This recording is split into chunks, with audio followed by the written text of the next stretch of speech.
The last big dance of the year is over. Tonight is the most wonderful spring night you ever knew, Sally. The air is so soft, and Hank is such a nice guy. Let's go to Mountain Park for a while and look at the moon. We can turn off at Hatfield. Let's decide when we get to Hatfield. All right? Okay. You could have impulsively answered yes or no. Why didn't you, Sally? Was it because you have learned to recognize when your own emotions want to take over? It wasn't too long ago when you started to think about your emotions objectively. There was that day in class.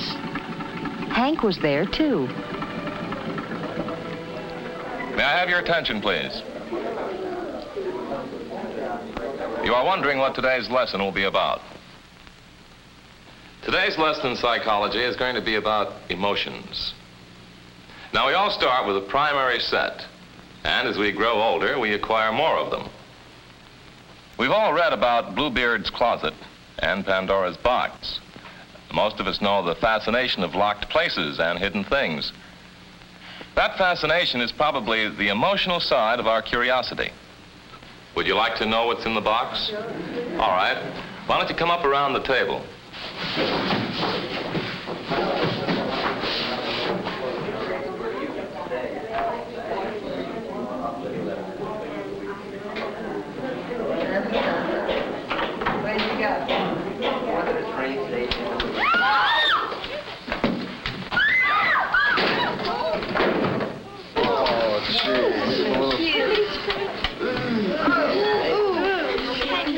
You've just experienced emotion. Unreasoning, illogical emotion.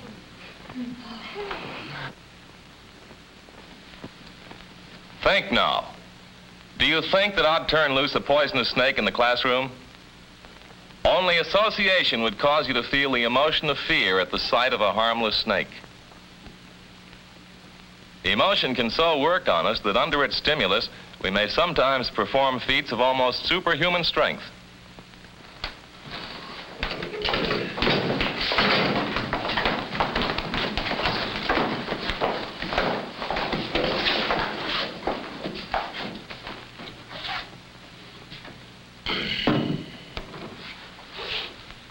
Now, would you like to come up around the table and see what's in the second box?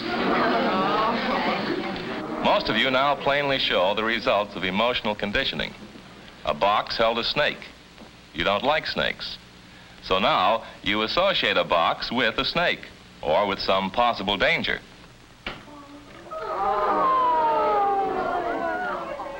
Many experiences condition us emotionally. A bitten child may fear a dog, or a howling dog may make us feel lonely. A train whistle at night, the ticking of an old clock, a word may bring an emotional response. Those puppies reminded you of your own Cappy. Cappy rarely changes his feelings toward you.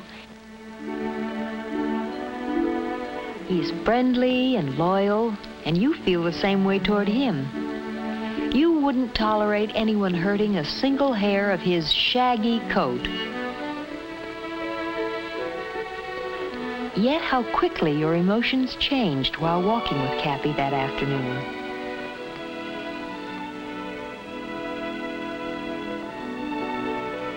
You saw the familiar convertible rolling by. Hank was smiling. There was an attractive girl beside him, a stranger. She sat so close to him, she was practically in his lap. How could he, the deceitful... You yanked poor Cappy along behind you, the Cappy you love. You were hurt, furious, and indignant all at once. You were jealous. You felt completely alone, deserted.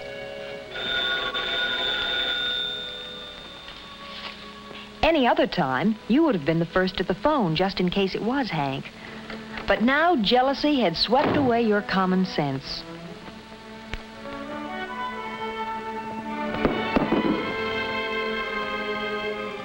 Fortunately, your mother has a sense of humor.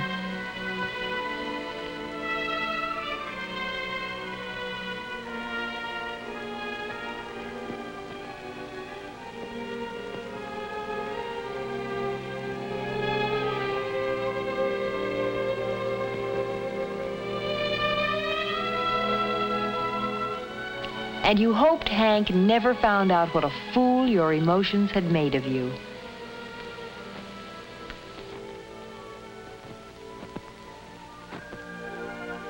You came to realize what your parents mean to you. How pleasant the feeling of emotional security is. The mutual love and respect you all share and take for granted.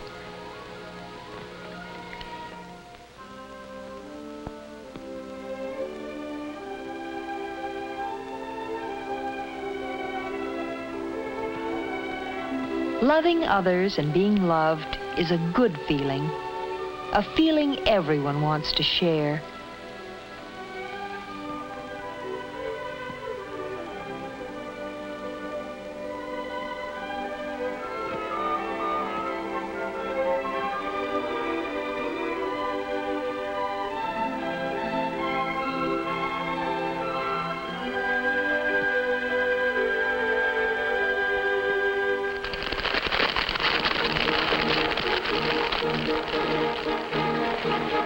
Then there was the night your schoolmates shared a different, ugly emotion.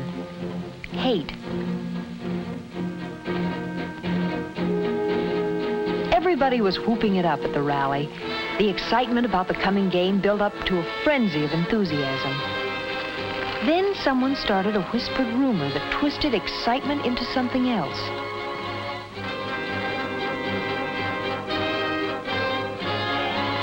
What made them pick that particular teacher's house?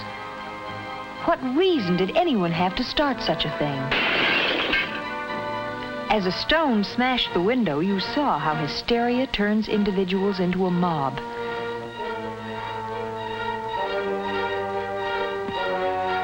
You were amazed to see sudden impulses rob normally decent people of their values.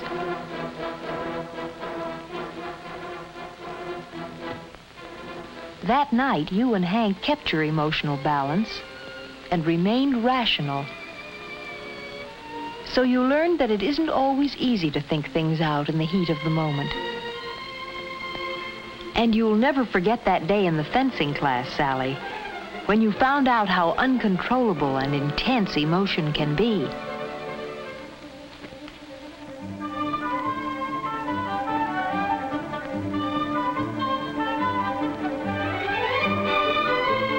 Your opponent's dogged parrying seemed perfect, tireless.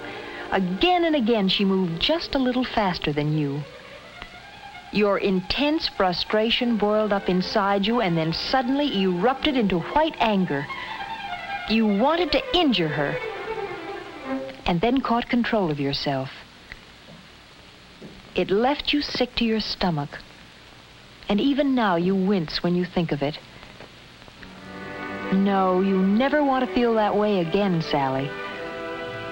It wasn't easy learning to stop and think things out when strong emotion possesses you. But that's the real test of whether you are learning to handle your emotions. Let's just go on home, shall we, Hank? You're the boss. You're sure you won't mind? Of course I mind.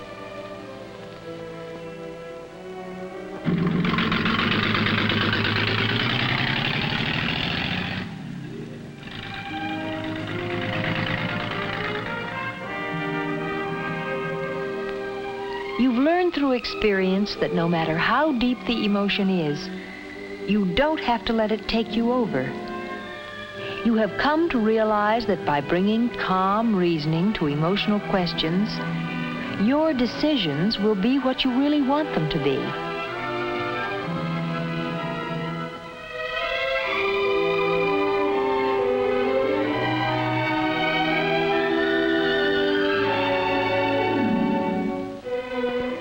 You're starting to think about your emotions, Sally, and you are on the way toward emotional maturity.